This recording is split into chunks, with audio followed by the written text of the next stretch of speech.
우리가 같이 말씀 나누고 있습니다. 여호수아 말씀을 같이 나누고 생각하는 과정에서 여러분들이 꼭 기억해야 될 것이 있어요. 이것은 다른 것이 아니라 여호수아 말씀을 어떻게 해석할 것이냐 하는 것이죠.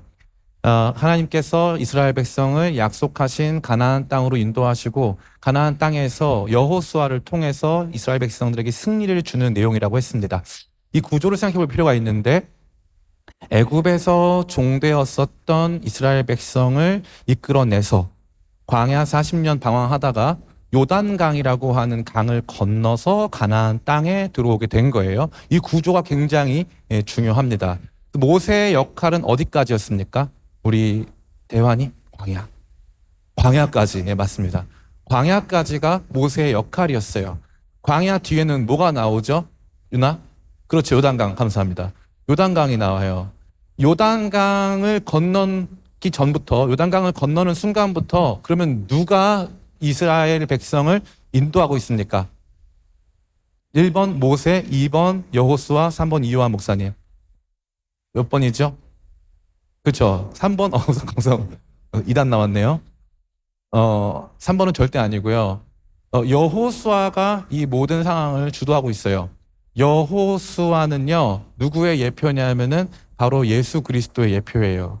그래서 여호수아의 이름의 축약형이 예수예요. 같은 이름입니다. 같은 이름. 그 모세가 요단강 전까지, 가장 극적인 승리 전까지 모세가 인도하고 요단강을 건너는 것, 다시 말해 완전히 새로운 종의 광야의 질서에서부터 벗어나서 완전히 새로운 질서, 가나안의 질서 속에 들어가게 하는 것은 여호수아 시대부터라는 사실이에요. 예수님으로 말미암아 요단강을 건너서 가나안에 들어왔다 이거죠. 우리가 죽어서 가는 곳이 가나안이 아니에요. 우리가 잘못 알고 있는 게 뭐냐면은 요단강 건넌다. 이건 진짜 뭐 정말 우리 한국 사람 다 알잖아요. 너 오늘 나랑 요단강 건널래? 이런 건 뭐 데이트가 자는 게 아니잖아요. 한번 너 나랑 한번 죽고 살고 한번 싸워볼래? 이 뜻이잖아요. 그죠? 너 오늘 밤 요단강 건널 거야. 뭐 이런 건 축복 아니잖아요. 그죠? 다 알잖아. 요단강이 죽음이라는 거. 근데 그동안 우리가 이 도식을 해석할 때 요단강을 죽음으로 상징하고 나니까 그럼 가나안은 뭐냐 이거예요. 그럼 천국인데 요단강을 죽음으로 상징하면은 가나안은 천국이 돼야 되는데 가나안에도 뭐가 있다? 전쟁이 있다는 거예요. 전쟁이 있고 승리가 있어. 근데 우리가 아는 천국은 뭐예요? 우리가 아는 천국은 거기서 더 이상 눈물도 없고 고통도 없고 싸울 일도 없는 모든 것의 완성 아닙니까? 그러니까 요단을 죽음으로 상정하는 것은 그 자체로 엄청난 한계가 있다. 그래서 우리가 그동안 이거 잘못 배웠다. 요단강은 죽음의 강을 말하는 게 아니에요. 예수님이 어디서 세례 받으셨죠? 예수님 세례 받으신 강. 1번 한강, 노벨 문학상 한강. 죄송합니다. 그만할게요. 2번 요단강 어디입니까? 뭐라고요? 요단강. 예수님 요단강에서 세례 받았잖아요. 예수님이 요단강에서 세례 받고 물 위로 올라오셨잖아요. 그죠? 예수님이 물 위로 올라오시면서 첫 번째 하신 말씀이 뭐예요? 회개하라, 천국이 가까워왔다. 하나님 나라를 선포하셨잖아요. 예수님이 이제 새로운 시대를 열었다는 뜻이에요. 그러니까 여호수아의 말씀은 예수 그리스도 이후에 펼쳐질 예수님을 따르는 교회의 승리를 말하고 있는 거예요. 그러니까 이거는 교회 시대, 다시 말해 저와 여러분이 살고 있는 예수 그리스도를 우리의 주님으로 고백하고 주님과 함께 이 땅 가운데서 승리를 경험하고 있는 저와 여러분들이 구체적으로 누리게 될 그 승리의 양상을 보여주는 것이라고 해석하면 정확하게 맞습니다. 왜냐하면 이 얘기를 우리가 너무나도 잘못된 내용으로 생각할 때가 많아요. 우리는 성경을 굉장히 얕봅니다. 그래서 성경 말씀을 오늘을 살아가는 큐티 정도로 여겨요. 근데 성경은 처음부터 그랬던 적이 한 번도 없어요. 성경은 세계 형성적입니다. 세계를 실제로 만들어요. 그래서 어떤 일이 벌어졌느냐? 여호수아서 말씀을 읽고 유럽 열강들이 이제 신대륙 개척을 하고 신대륙 개척을 통해서 식민지를 만들어 나갈 때 그때 언제나 써먹었던 말씀이 여호수아 말씀이에요. 그래가지고 이 말씀이 모토가 돼가지고 전 세계의 식민지를 운영하고 사람들을 굴복시키고 자신들이 그들을 이 식민 지배하거나 완전히 해렘 없애버려서 그들을 심판해야 되는 존재로 간주하고 살았던 거예요. 몇백 년 동안, 거의 500년 동안. 500년 동안. 그러니까 이 말씀은 그냥 대충 우리가 읽은 말씀이 아니라 역사 속에서 어떻게 해석되어 왔는가를 봐야 되는 거예요. 근데 그동안 이거를 우리가 국가적으로, 민족적으로, 군사적으로 이용해 왔어. 근데 알고 봤더니 이 말씀은 그 뜻이 아니었어. 이것은 예수 그리스도의 인도함을 받는 그분의 교회가 누리게 될 승리를 보여주는 거예요. 그렇기 때문에 이 말씀이 그러한 방향으로 해석돼야 되는 거죠.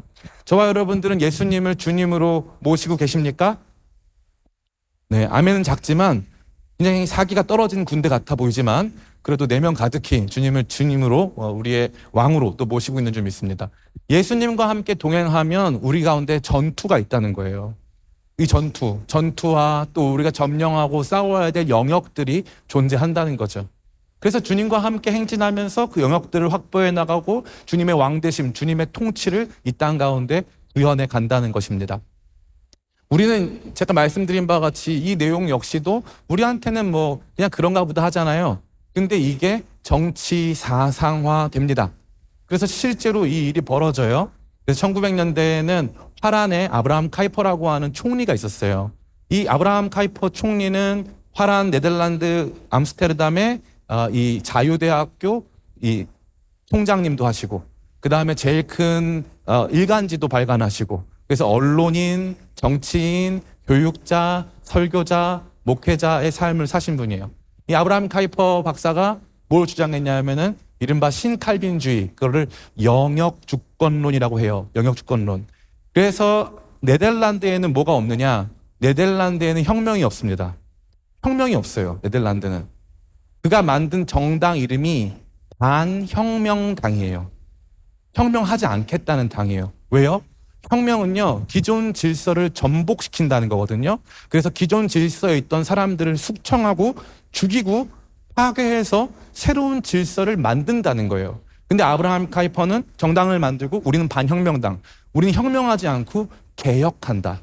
개혁하고 바꾸고 변화를 주어서 시대를 바꾸겠다. 그래서 반혁명당이 집권을 합니다. 그래서 아브라함 카이퍼가 총리가 돼요. 그래서 실제로 네덜란드에서 그 영향을 발하기 시작한 거죠.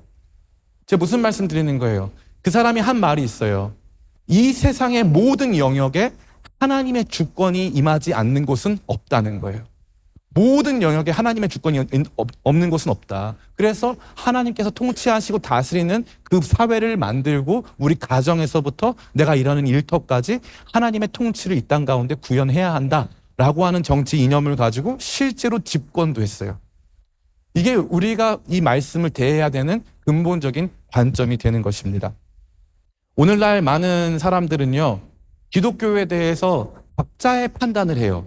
그 각자의 판단 모두 일리가 있다고 얘기해요. 너도 일리가 있어. 그것도 일리가 있지. 그 기독교를 이렇게 볼 수도 있지. 저렇게 볼 수도 있지.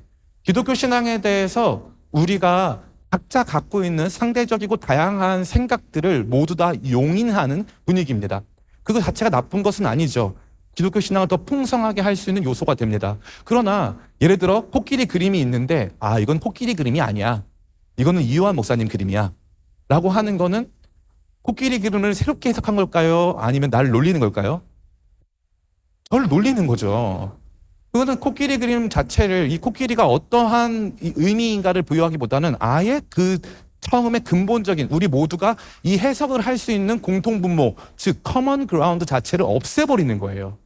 그러면 신앙에 있어서도 기독교 신앙은 이거야 라고 각자 정의를 하는데 우리가 성경을 빼놓고 하나님께서 당신의 나라를 어떻게 건설하시는지 그 내용을 빼먹고 우리끼리 각자 좋은 기독교를 만들고 있다는 거죠. 너무 비참한 거예요. 분명히 성경에 나와 있는데 여호수아로 말미암아 이스라엘 백성들이 요단강을 건너서 하나님 나라가 가나안 땅에 구체적으로 임하는 장면이 보여지고 있는데 우리는 그것을 도외시한 채 그게 내 신앙과 아무 상관이 없다라는 거예요. 근데 제가 말씀드렸죠. 이 말씀은요, 지금도 우리 전 지구적으로 영향을 미치고 있어요. 지금 어디서 전쟁하고 있죠? 이스라엘에서 전쟁하고 있죠. 이스라엘 전쟁을 통해서 지금 수백 명, 수천 명이 죽어나가고 있어요. 오늘도, 지금도. 그러면 이스라엘 백성들이, 거기 살아가는 이스라엘 국민들이 붙잡는 말씀 뭘까요? 이거예요. 좀 이따 살펴보겠지만 이스라엘 백성들이 갖는 시오니즘의 가장 큰 위험성은 이 여호수아 말씀의 적용이 우리한테만 있다는 거예요. 그리고 실제적으로 지금 이 기브온 사람들이 이 민족 단위로 투항하잖아요. 민족 단위로 투항하는데 백성들이 막 분노합니다. 얘네 죽였어야 되는데 위에 리더들이 속아가지고 얘네 멀리서 온 나라인 줄 알고 못 죽였다 이거예요. 막 뭐라고 합니다. 여호수아가 어떻게 하냐면 여호수아가 이 백성들 기브온 사람들 대거 투항한 이 민족을 통째로 살립니다. 근데 이스라엘 사람들의 현재 마음은 어떠냐 하면은 하마스 다 없애. 다 죽여. 헤즈볼라 다 죽여. 우리가 이 땅의 왕이야. 여기 예루살렘에 우리만의 나라를 세울 거야.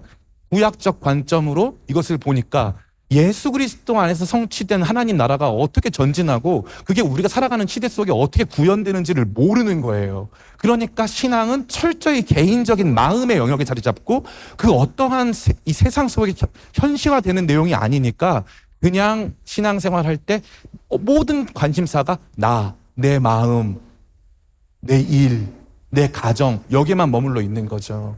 신앙생활의 커먼 그라운드, 신앙생활의 공통 분모는 하나님 나라입니다.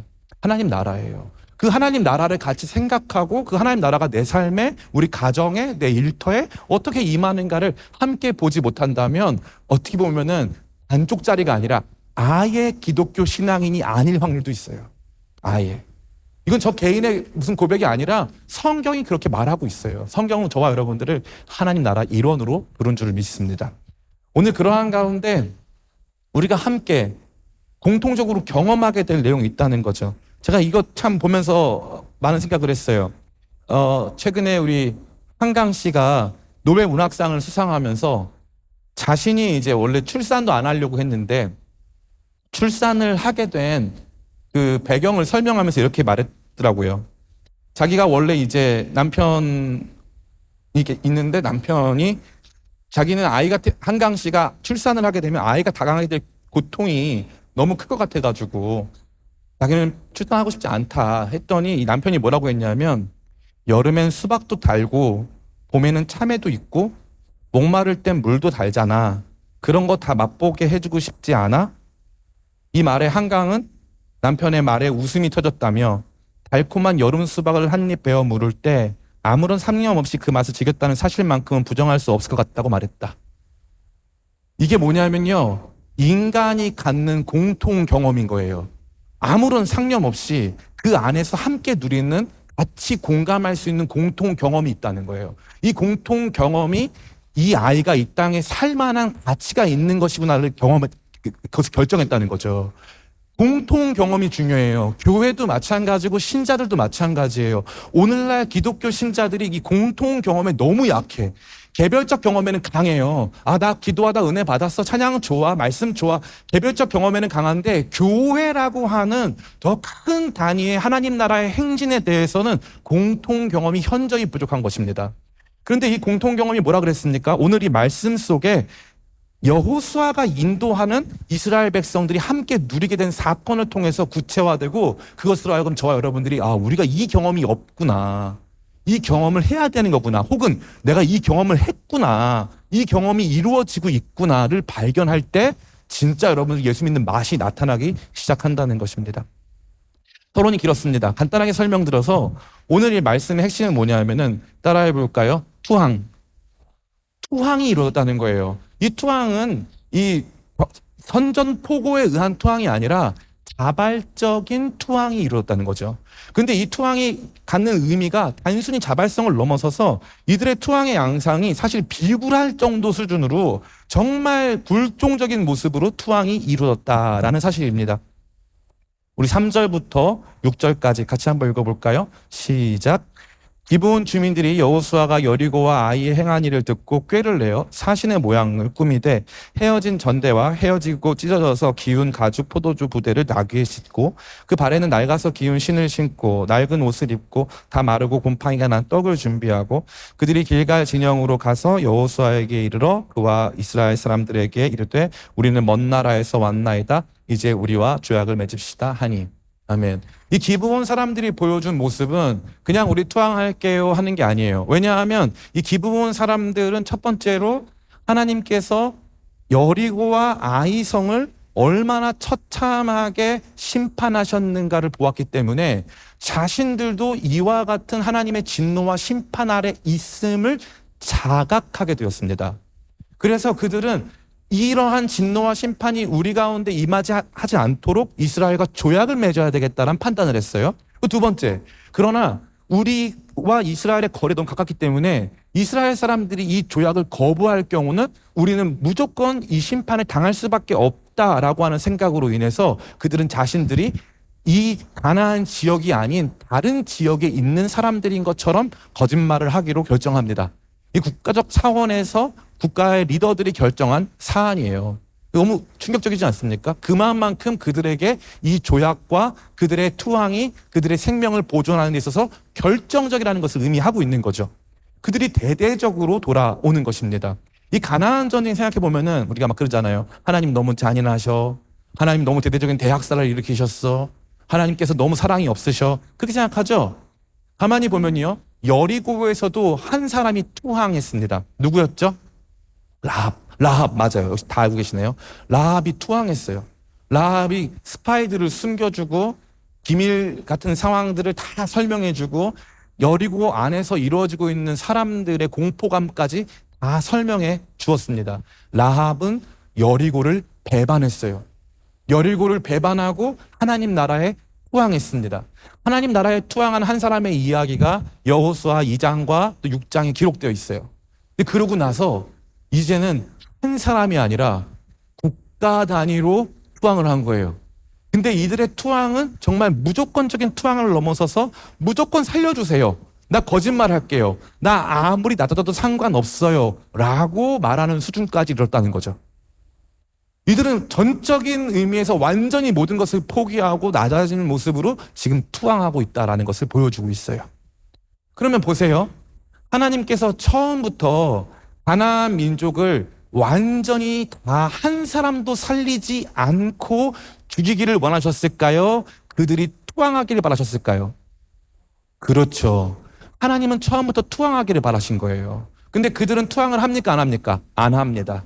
우리 같이 말씀 읽어볼까요? 오늘 말씀 1절과 2절 같이 읽습니다. 시작.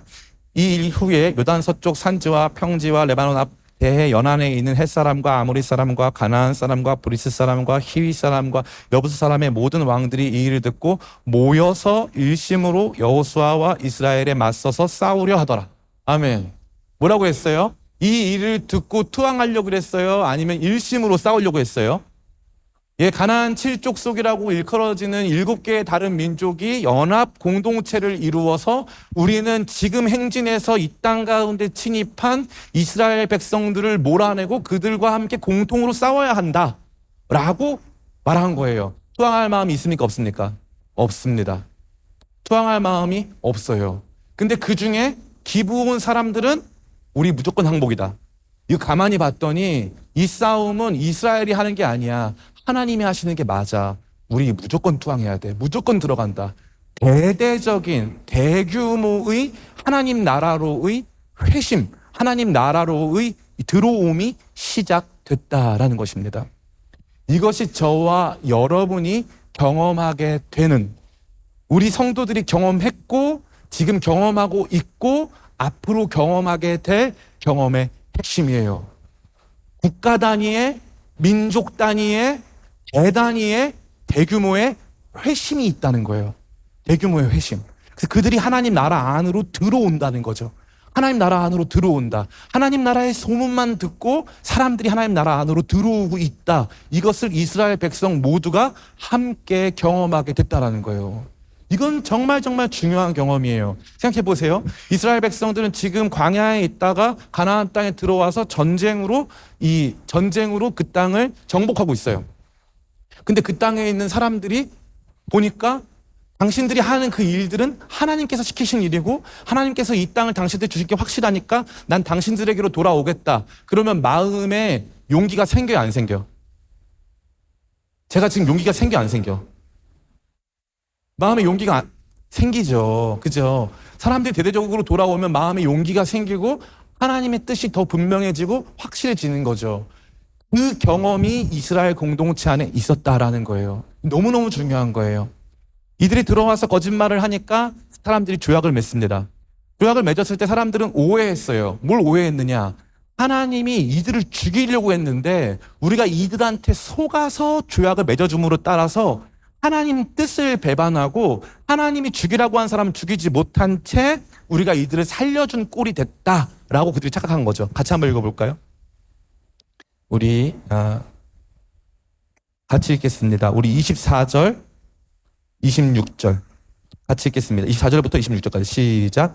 그들이 여호수아에게 대답하여 이르되 당신의 하나님 여호와께서 그의 종 모세에게 명령하사 이 땅을 다 당신들에게 주고 이 땅의 모든 주민을 당신 앞에 멸하라 하신 것이 당신의 종들에게 분명히 들림으로 당신들로 말미암아 우리의 목숨을 잃을까 심히 두려워하여 이같이 하였나이다. 보소서 이제 우리가 당신의 손에 있으니 당신의 의향에 좋고 옳은 대로 우리에게 행하소서 한지라. 여호수아가 곧 그들의 행하여 그들을 이스라엘 자손의 손에서 건져서 죽이지 못하게 하니라. 아멘. 보세요. 여호수아가 이스라엘 자손의 손에서 기부온 사람들, 투항해서 들어온 사람들 살려주세요. 조약 맺읍시다. 저희 민족은 해치지 말아주세요. 저희는 완전 투항입니다. 들어온 사람들 누가 살리자 그랬어요? 여호수아가 살려줬어요. 여호수아는 뭐라 그랬어? 여호수아는 예수님이에요. 예수님. 예수님이 이들을 그 땅의 한 백성으로 받아줘야 된다는 거예요. 이 너무 기가 막히죠. 구약 성경에서 구원은 누구만 받습니까? 구약 성경에서 구원은요, 할례 받은 사람만 받아요. 할례 받은 사람만. 이스라엘 백성만 받는다는 거죠. 그런데 신약 성경에서 예수님이 뭐라고 하세요? 예수님이 누구든지 주의 이름을 부르는 자는 구원을 얻으리로다. 예수님께서 이제 이 구원의 문을 여시고 하나님 나라에 들어오는 모든 사람에게 구원을 선포하셨어요. 구원을 선포하셨다고요. 지금 하나님의 관심은 처음부터 어디에 있던 거예요? 호황하는 사람들 살려주러. 하나님 백성들 구출하고 그들 살려주려고 주님의 마음이 거기에 있었다라는 거예요. 너무너무 중요한 거예요. 지금 하나님께서는 그 일을 행하시는 거예요.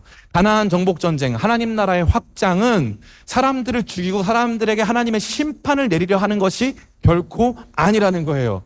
하나님 나라의 확장은 그 하나님 나라의 확장 가운데서 하나님 나라에 투항하는 사람들, 하나님 나라 침노하는 자들, 그들을 받아주고 그들이 함께 주님 앞으로 돌아오는 것을 경험하게끔 하나님 나라 백성들에게 그것을 경험하게끔 하려고 하신다는 거예요.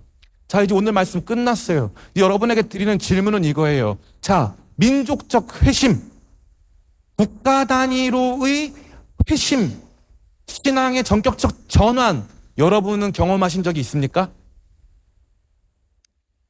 이게 오늘날 살아가는 우리 청년들 안에 가장 큰 결핍이라고 저는 생각해요. 가장 큰 결핍. 자, 100년 전에 대한민국의 크리스찬 몇 명이었을까요? 100년 전이면 이제 이 1924년이죠. 1919년 당시에 조사해 본 결과 대한민국의 크리스찬이 그래도 그 당시에 100만 명 됐어요. 100만 명. 그게 왜 100만 명이 되냐면은 1907년도에 평양에서 대부흥운동이 일어나요. 대부흥운동이 일어나면서 그것을 길선주 목사님이 이 부흥운동을 100만인 구령운동이라고 해서 이제 우리 안에서 일어난 이 부흥을 100만 명을 주님께 돌이키는 그 일로 바꾸자 해가지고 1907년에 일어났던 부흥운동이 1919년에는 100만 명의 성도로 성장하게 되는 거죠. 그럼 원래 우리나라는 기독교 국가예요? 아니에요? 아니죠. 우리 중에 누구도 기독교 국가 아니에요. 근데 지금 동아시아에서 가장 큰 기독교 국가가 됐어요. 신기하죠? 그러면 민족 단위의 회심이 이루어진 거예요? 안 이루어진 거예요? 이루어진 거예요. 수백만 명 단위의 회심이 이루어진 거예요. 어디에서? 대한민국에서요. 대한민국에서. 이루어졌어요. 여러분 아는 얘기 해드릴까요? 로마는 끊임없이 기독교를 박해했어요. 끊임없이 박해하다가 이 AD 313년에 이 콘스탄티누스 황제가 기독교를 로마의 공인 종교로 공인시키고 1324년에 로마의 국가의 종교로 바꿔요. 원래는 기독교 신앙을 가장 크게 박해했고 로마 정부에 의해서 로마 황제 네로에 의해서 베드로도 죽고 사도 바울도 죽었어요. 그런데 그 로마 제국 전체가 하나님 나라에 편입이 되는 거예요. 어떠세요? 여기만 그럴까요? 그렇지 않아요. 유럽 역사를 보면요. 이 리투아니아 같은 나라들, 리투아니아도 원래는 이 북방 계열 사람들이었는데 그 사람들도 한 번에 기독교 신앙으로 편입이 됩니다. 한 번에 엄청난 변화를 경험해요. 우리 징기스칸 알죠? 징기스칸? 몽골에도 그런 부족이 있었어요. 몽골에도. 지금 이제 오데사라고 하는 지역, 지금 우크라이나에 있는데, 우크라이나 오데사 지역 아니고 그 근처에 다른 오데사 왕국이라는 곳이 있었거든요. 우리 교회 초창기, 초대교회 시절에 오데사 왕국 전체가 기독교 국가로 바뀌어요. 자, 이거는 과거 얘기예요. 그럼 오늘은 그런 일이 있을까요? 없을까요? 있습니다. 지금 한국에서는 기독교가 작아지는 것 같죠? 안 그래요. 한국에서는요, 어떻게 보면요, 이 가라지들이 대충 다니는 사람들이 이렇게 좀 떨어져 나가는 거고, 진짜 예수님 제대로 믿는 사람들이 늘어나고 있어요. 지금 놀라운 변화가 일어나고 있는데, 오늘 일본 선교기도 했는데, 일본의 이번에 총리가 이시바, 뭐였죠? 이시바? 무슨 아게론가? 하여튼 이시바 누구예요? 근데 그 이름이 왜 그렇죠, 그 사람? 근데, 네. 그 이시바 씨가 일본에서는 크리스찬 비율이 0.5%예요. 0.5%. 1억이 훨씬 넘는데 0.5%, 한 200만 명 정도만 크리스찬이에요. 그런데 그 중에 이 사람이 4대째 크리스찬이야. 그래서 일본에서 처음으로 크리스찬 총리가 나온 거예요. 근데 엄청난 변화가 일어나고 있고 일본의 크리스찬도 많아지고 있어요. 신기하죠? 지금요, 유럽이 빠르게 기독교화되고 있어요. 그리고 우리가 알고 있는 지금 무슬림 지역, 아랍 지역에서, 특별히 이란 지역에서 대대적인 크리스찬 회심이 일어나고 있습니다. 제가 말씀드렸죠. 여호수아서는 교회가 여호수아, 예수님의 인도 속에서 경험하게 될 승리의 양상을 예표적으로 보여주는 거예요. 그러면 우리 교회가 그리스도와 함께, 이요한 목사와 함께가 아니라 그리스도와 함께 행진하면서 무엇을 보게 된다? 국가 단위, 대그룹 단위, 큰 민족 단위의 대대적인 회심과 변화와 부흥과 하나님 나라로의 들어옴을 경험하게 된다 이거예요. 이게 우리가 살면서 한 번쯤은 깨닫거나 느끼거나 누려야 하는 내용이 되는 거예요. 오늘날 왜 우리가 이렇게 힘없는 크리스찬으로 사는 줄 알아요? 이른바 성도의 자기 효능감이 떨어지기 때문에 그래요. 성도의 자기 효능감이 떨어지는 이유는 뭐냐면요, 성도들이 어떤 게임에 참여하고 있는지를 모른다는 거예요. 내가 지금 크리스찬이 됐는데 이게 어떤 게임인지를 모르는 거야. 그래서 나는 게임이야 이게? 이게 그런 룰이 있었어? 득점했다고? 우리가? 이기고 있어? 우리 무슨 게임인데? 자기가 무슨 게임에 참가하는지를 모르니까 그 다음부터 사람들이 크리스찬으로 살면서 경험하게 되는 자기 효능감을 느끼지를 못하면서 복음은 장롱에 집어넣고 나는 교회만 다니면 되는 사람으로 바뀐 거죠. 우리는 지금 게임에 참여하고 있어요. 완곡한 표현으로 게임이지만 진짜는 전쟁이죠. 어떤 사람이 저한테 그래요. 목사님은 게임에 대해 어떻게 생각하느냐? 저는 예전에 저는 게임을 할 줄 모릅니다. 게임을 아무것도 해본 적이 없어요. 뭐 스타크래프트도 해본 적이 없어. 근데 제가 가만히 보니까 게임처럼 건전한 활동이 없어요. 게임에서 여러분 보세요. 배틀그라운드를 생각해 볼게요. 여러분 배틀그라운드 아니었으면 여러분 진짜 몇 명 죽었을 거 아니에요. 그죠? 그나마 거기서 목 따고 이렇게 하느라고 좀 덜 죽인 거잖아. 그잖아요. 롤도 마찬가지고 굉장히 건전한 게임이더라고요. 저는 청소년들이 그런 게임하는 거 권장합니다. 권장해요. 게임 해가지고 거기 안에서 사실 세상이 돌아가고 우리가 살고 있는 삶의 진면목을 볼 수 있는 그 장면이 게임에 굉장히 많아요. 그래서 여러분 게임 좀 많이 하세요. 가서 교회에서도 좀 게임도 좀 많이 하고. 진짜 독려합니다. 이게 재밌게도요. 그냥 아무 생각 없다가도 이게 게임이구나 하는 순간 그 다음부터 사람들 눈빛이 달라져요. 저도 대학 나왔잖아요. 이래봬도 대학 나온 사람인데 이게 웃긴 게 학생들이 다 널브러져 있어요. 교수님이 두 가지만 하면 돼요. 이거 시험에 나온다 라고 하면 애들이 눈빛이 달라져요. 그리고 두 번째, 이거 과제고 이거 학점 걸 거야 이러면은 갑자기 와 진짜 애들 진짜 교수님 욕하면서 열심히 해요. 근데 재밌는 게 교수님은 욕하면서 하더라고요. 교수님은 욕하면서 열심히 합니다. 여러분에게도 마찬가지예요. 오늘 우리가 기왕에 예수 믿고 예수로 나의 구주 삼고 성령과 피로 거듭나서 이 세상에서 내 영혼이 하늘의 영광 누리며 사는데, 이게 개인적으로 누리는 게 아니라 사실은 하나님 나라 영광스러운 전투, 완곡한 표현으로 영광스러운 게임이 시작됐다는 거예요. 그 게임이 시작됐는데 그 게임 속에서 갑자기 우리가 열심히 막 싸우고 있는데, 우리가 노력 안 했는데 저쪽에서 한 무리가 우리한테 딱 회심해 오는 거예요. 그럼 기분이 좋을까 안 좋을까? 굉장히 좋은 거예요. 굉장히 좋은 거예요. 갑자기 저쪽에서 한 그룹이 목사님 얘기 들으셨어요? 걔가 회심했대요. 목사님 얘기 들으셨어요? 거기 교회에 지금 무슬림 새 가족들이 막 모여들고 있대요. 목사님 지금 들으셨나요? 지금 어느 국가에서 부흥이 일어났대요. 그럼 그 이야기가 신나는 거예요. 근데 여러분이 왜 안 신날까요? 여러분은 그 게임에 참가하고 있지 않으니까. 여러분은 그 게임의 일원이 아니니까 하나도 안 신난 거예요. 그러면 뭐가 없다? 여러분은 경험이 없다는 거예요. 무슨 경험이 없다?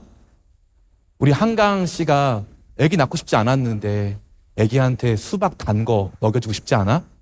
그럼 내가 수박 단 거 먹어봤으니까 우리 애가 단 거 먹으면 되게 좋아하겠다. 인생이 되게 행복하다는 걸 알겠다. 이 느낌이잖아요. 제가 왜 여러분들에게 자꾸 선교를 강조하는 줄 알아요? 선교가 무슨 여러분들 많은 생각하는데, 기독교인이 돼가지고 선교를 한다는 걸 뭔가 구원 이외에 부차적인 일을 한다는 걸 생각하더라고요. 구원 이외에 부차적인 일이 선교 아니에요. 여러분 착각하신 거예요. 착각하신 거예요. 선교는요, 구원받은 크리스찬들의 공통적이고 지극히 자연스러운 활동이에요. 그럼 역으로 보면은 선교하지 않으면 구원을 의심해 봐야 될 정도라니까요. 자, 사도행전 1장 8절 누가 암송해 보시겠어요? 사도행전 1장, 나 암송할 수 있다. 이거 진짜 스타벅스 3만 원 갑니다. 게임이 됐죠? 눈빛이 달라졌죠? 흥미진진해졌죠? 앞에 제가 읽어드릴게요. 오직 성령이. 자, 또 대환 마이크 잡고 한번 해주세요. 오직 성령이 너희에게 임하시면 너희가 권능을 받고 예루살렘과 온 유대와 사마리아와 땅끝까지 이르러 내 증인이 되리라. 보세요. 앞에서 졸고 있다가 스타벅스 3만 원이 울려 퍼지는 순간 이렇게 우리 대환이가 인프피입니다. 인프피도 손들게 하는 마력 게임이죠.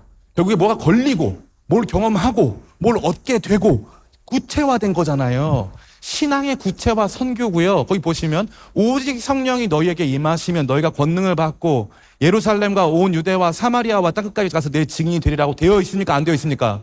되어 있잖아요. 그러면 구원받은 사람은 성령 받았어요? 안 받았어요? 구원받은 사람은 성령 받은 사람이에요. 아멘?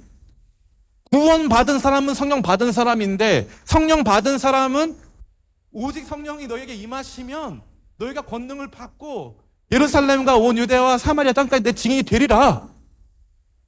이건 자동인 거예요, 자동. 그러면 여기 왜 문제가 생겼을까요? 이게 한국 교회가 그동안 완전 잘못 가르쳐 온 거예요. 여러분, 구약 성경에서 선교적 비전을 발견하신 적이 있어요?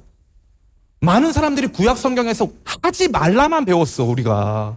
제가 이게 너무 킹받는 거예요. 여러분, 술 마시면 돼요, 안 돼요? 마셔, 괜찮아. 마셔. 담배 피면 돼요, 안 돼? 펴, 괜찮아. 아니, 제가 그냥 여러분 놀리려고 하는 게 아니라 이시바 시게루, 이름 알았다. 이시바 시게루. 갑자기 이시바 시게루 이분이 4대째 크리스찬이고 엄청 신실하시고, 거기 어디 신사입니까? 거기 야끼니쿠? 야스쿠니. 야끼니쿠는 뭐죠? 불고기? 죄송합니다. 야스쿠니 신사에 일본 총리가 참배하면 안 된다고, 그리고 거기에 전범들 다 빼야 된다고 주장한 거의 유일한 총리예요. 엄청난 사람 아닙니까? 그런 사람들이 진짜 있잖아요. 엄청나잖아요. 이 사람들 속에서 우리가 이제 뭘 발견하게 되는 거예요? 우리 안에서 진짜 하나님 나라 역사가 이렇게 움직이기 시작하면서 우리가 보게 되는 게 있어요. 그게 뭡니까? 그게 바로 공통적인 경험이에요. 선교적 경험. 이 선교적 경험이 없는 사람들이 너무 많아. 너무 많아. 그동안 우리가 뭐 하지 마라. 이 이 이시바 시게루가 사대적 크리스찬이고 신실한 크리스찬인데 방송 중에도 담배를 피는 애연가예요. 제가 감히 말씀드립니다. 담배 피는 거 괜찮아. 술 먹는 거 괜찮아. 상관없어. 큰 문제 아니야. 큰 문제 아니에요. 근데 내가 너무 안타까운 건 뭔지 알아?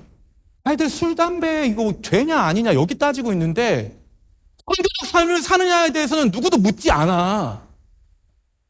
이게 의무고 이거 너무 정당한 거고 너무 당연한 거고 자연스러운 건데 이게 안 돼서 주님 저는 성교적 삶이 잘 안 됩니다. 이걸로 눈물 흘리는 사람 본 적이 없어.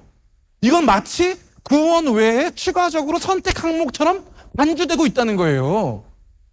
너무 웃기지 않아요? 잘 보세요. 예수님에 의해서 교회가 승리를 거둔다. 그래서 지금은 비록 작지만 하나의 미랄이 땅에 떨어지면 거기서 많은 열매가 나타난다. 천국은 마치 겨자씨 하나가 같아서 작은 것 심으면은 큰 나무같이 된다. 하나님 나라의 확장과 하나님 나라의 성장에 대해서 얼마나 많이 배웠어요. 성경이 얼마나 많아요. 제가 이제부터 말씀드릴게요. 구약 성경은 처음부터 선교적이에요. 왜요?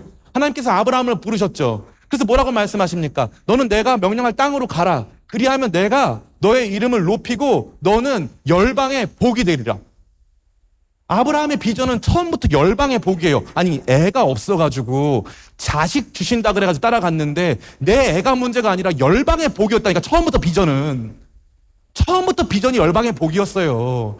이스라엘 백성들도 마찬가지예요. 출애굽기 19장 뭐라고 되어 있습니까? 너희가 내 말에 순종하면 너희가 제사장 나라가 되고 모든 민족이 너로 말미암아 복을 받을 것이다. 기독교 신앙은 처음부터 선교적이라니까요. 그래서 하나님께서 만드신 이 비전은요, 처음부터 사람들을 구원해내는 거예요. 라합을 여리고에서 구출하고요. 다음 주에 생각해 보겠지만 이 기브온이 하나님 나라에 투항하니까 진짜 야비한 게 나머지 민족들이 다 같이 합세해서 이스라엘을 공격하는 게 아니라 기브온을 공격합니다. 야, 너 누가 무릎 꿇으래 해가지고 가가지고 기브온을 공격해요. 그러니까 그때 하나님께서 기브온 구출 작전을 하십니다. 그래서 다 때려 부숴요. 다 때려 부숴. 하나님의 마음은 선교의 마음에 있어요. 다 잘못 배운 거예요. 그동안 나 신앙, 나 감정. 그래서 제가 너무 화나고 킹받는 게 뭐냐 하면 니체 같은 사람들이 기독교를 약자의 믿음이라고 그러잖아요. 약자의 믿음. 여러분 보세요. 약자가 복음 전하려고 목숨 걸고 가가지고 순교합니까? 그게 약자예요? 그 강자 아닌가요? 그게 강자잖아요. 복음 위에 순교하는 거 강자잖아요. 전 세계 종교 중에 가장 많은 순교자 누굽니까? 기독교예요. 우리는 왜 순교합니까? 왜 가가지고 복음을 전해요? 가만히 있으면 될 거를. 그렇잖아요. 왜 우리는 복음 전해요? 그게 당연한 거니까. 당연한 거니까. 제가 이 선교에 대해서 강조할 때마다 느껴지는 감정은 뭐냐 하면은 많은 청년들이 그거는 우리 교회가 좀 강조하는 신앙의 여러 미덕 중 하나. 신앙의 여러 미덕 중 하나 아니라니까. 그게 여러분 열매라니까. 그게 우리가 같이 꿈꾸고 같이 누리고 같이 보게 될 공통 경험이라니까. 평생 그 경험을 보고 사는 거라 이거. 평생. 근데 이 선교적 경험을 개인적이고 개별적이고 취향에 따른 것으로만 간주하여서 선교적 경험을 굉장히 무가치한 것으로 간주하고 결국 신앙생활을 지적인 영역이라든가 감정적 영역으로 국한시키고 그러니까 삶에서는 능력이 없는 거예요. 그러면 뭐 술을 마셔야 되냐, 뭐 담배를 펴야 되냐, 말아야 되냐. 여러분 보세요. 선교를 하려고 하면 잘 술을 안 먹게 돼요. 화요 모임 가는데 술 먹고 가면 좀 그렇잖아. 화요 모임 갔다 와서 술 먹으러 가서 좀 그렇잖아. 그래서 잘 안 먹게 된다고. 자연스럽게. 술 먹으면 죄여서가 아니라고. 술 먹으면 죄여서가 아니라고. 자꾸 뭐가 죄인지 그만 물어봐요. 다 죄야. 우리 죄덩어리야. 옆사람 같이 그러면 봅시다. 너는 주님의 자녀입니다. 네. 여러분 주님의 자녀예요. 그런데 주님의 자녀에 걸맞지 않은 죄가 가득하지. 왜 죄가 가득하냐? 우리가 진짜 의롭게 살아야 될, 진짜 이 게임에 동참해야 될 동기부여가 안 된 거예요. 그래서 진짜 하나님께서 일으키신 일들에 대해 관심이 없어. 제 인스타는 켜기만 하면 뭐 암스테르담에서 이번에 집회를 하는데 크리스찬 페스티벌 열렸대요. 크리스찬 페스티벌이 열렸는데 이쪽에 침례탕 만들어가지고 그냥 거기서 복음 전하고 즉결 침례. 그래가지고 오세요, 컴온 그래가지고 바로 빡 침례 주고 다음 사람 막 줄 서서 막 침례 그래서 침례 막 같이 받고 막 그러더라고. 전 요즘에 제가 묵상하는 게 있어요. 시장통의 예수. 저는 그동안 신학교에서 공부 열심히 했고 되게 인정받는 학생이었어요. 자신 있었어요. 신학과 관련된 무슨 토론 다 자신 있었어. 누구한테도 꿀리지 않은 자신 있었어. 지금도 마찬가지야. 근데 더 이상 나 그 언어에 들어가고 싶지 않아. 내가 원하는 신앙은 시장통의 예수예요. 그래서 사람들이 잘 모르는 사람들이 뭐 이렇게 무식한 말로 뭐 말하고 뭐 그냥 욕설하고 그 안으로 들어가서 사람들 생명을 구원하시는 예수님. 나 그 삶을 살고 싶어. 너무나 원해. 정말 원해.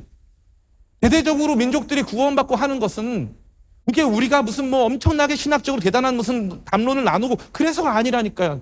주님께서는 그 역사를 이루고 간다니까. 예수님을 따라가는 어린 양을 따르는 백성들과 함께 주님께서 그 승리를 쟁취하고 계세요. 민족들이 돌아오고 있다고. 지금 이슬람 장벽 안에서 사람들이 예수님을 믿고 있는데 어떻게 믿냐면은 다 꿈에서 만난대. 선교사가 못 들어가니까 예수님이 꿈에서 만나주셔서 잃어버린 하나님 자녀도 돌아오고 있어요, 지금. 엄청난 변화가 일어나고 있습니다. 그 공통 경험을 해야 예수 믿는 맛이 있을 거 아니야. 그래야 우리가 한 주마다 모였을 때 게임을 같이 보는 기쁨과 즐거움이 있고 선교 기도를 했을 때 그 맛이 함께 있을 거 아니야. 물론 그 과정에서 목사님 언제나 그러면 드라마틱한 편 아니죠. 여기 보면 없어. 몇 번 없어. 이게 다야. 그럼에도 불구하고 한 번의 경험이 우리 인생에 큰 걸 만들어내잖아요.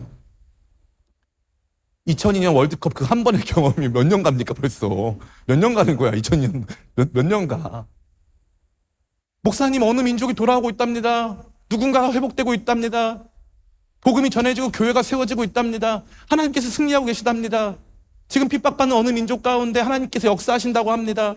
주님의 도움의 손길이 함께 한다고 합니다. 그게 우리 모두의 관전 포인트고 우리가 함께 경험하며 예수 믿는 이 기쁨과 즐거움을 배가시키는 굉장히 중요한 목표가 되는 것입니다. 사랑하는 청년 성도 여러분, 기왕에 예수님 믿을 거면 재밌게 믿으세요. 저는 이제 영국에 이제 웨일즈에 아는 그 목사님이셨어요. 근데 그 목사님이 이제 침례교 목사님이었는데, 난 침례교랑 관련이 많냐? 그 침례교 목사님이 있었는데, 그 목사님이 나한테 그러는 거예요. 축구는 영국인들에게 종교다. 왜냐하면 축구가 토요일 주일날 하거든요. 그러면은 그날 다 펍에 가는 거예요. 펍은 교회야. 그래서 같이 모여서 축구를 보는 거야. 그럼 자기 팀을 응원해. 참 신기하잖아요. 일주일에 한 번 모여서 노래 부르고 같이 술 마셔. 우리도 마시잖아. 성찬식, 포도주 마시잖아. 그러니까 한 번씩 모여서 같이 마시면서 뭔가를 응원해. 그래서 걔네는 평생 대대로 그 일을 해. 그러면서 막 기뻐해. 저는 여러분에게 묻고 싶어요. 여러분이 교회에서 보고 있는 게임은 뭡니까? 여호수아의 군대가 행진하며 기브온 사람들이 대거로 돌아오고 그 사람들이 죽이자고 조약을 맺었지만 하나님께서 멸하라고 한 사람들이니까 당신 죽이자고 그랬더니 여호수아는 안 된다고. 우리가 얘 살리기로 언약 맺었다고. 이 그림 하나하나가 너무 아름답지 않아요? 살리기로 약속해서 살린다는 거예요. 예수 그리스도의 십자가가 새 언약이거든요. 우리 살려주시기로 한 새 언약이거든요. 그 언약 가운데 살려주신다는 거예요. 그래서 그 언약 백성들이 하나님 나라 백성의 일원이 된다는 거예요. 이 드라마틱한 변화가 저와 여러분들이 반드시 경험해야 될 내용이에요. 반드시. 저는 여러분들이 이 내용을 그냥 귀로 듣고 말고 목사님이 매주 하는 그런 설교. 저는 근본적으로 좀 그런 게 좀 힘받는다고 할까요? 좀 기쁨의 교회를 다니는데 목사님이 설교 때 그냥 일반적인 설교를 했다? 난 그래 본 적이 없어. 나는 정말 화두를 던졌고 성경 해석에 있어서 이게 과연 맞을까에 대한 논쟁을 불러일으킬 만큼 가장 최신의 논쟁을 갖고 왔고 선교적인 관점에서 이 내용들을 풀어낼 뿐만 아니라 성경신학적으로 조직신학적으로 이 모든 것들을 다 갖고 왔어. 근데 그냥 교회에서 목사님 훈화 말씀? 그래 본 적 없어요. 앞으로 그럴 마음도 없고 여러분이 기쁨의 교회 선택하고 다니는 동안 여러분들이 들어야 될 말씀은 이거야.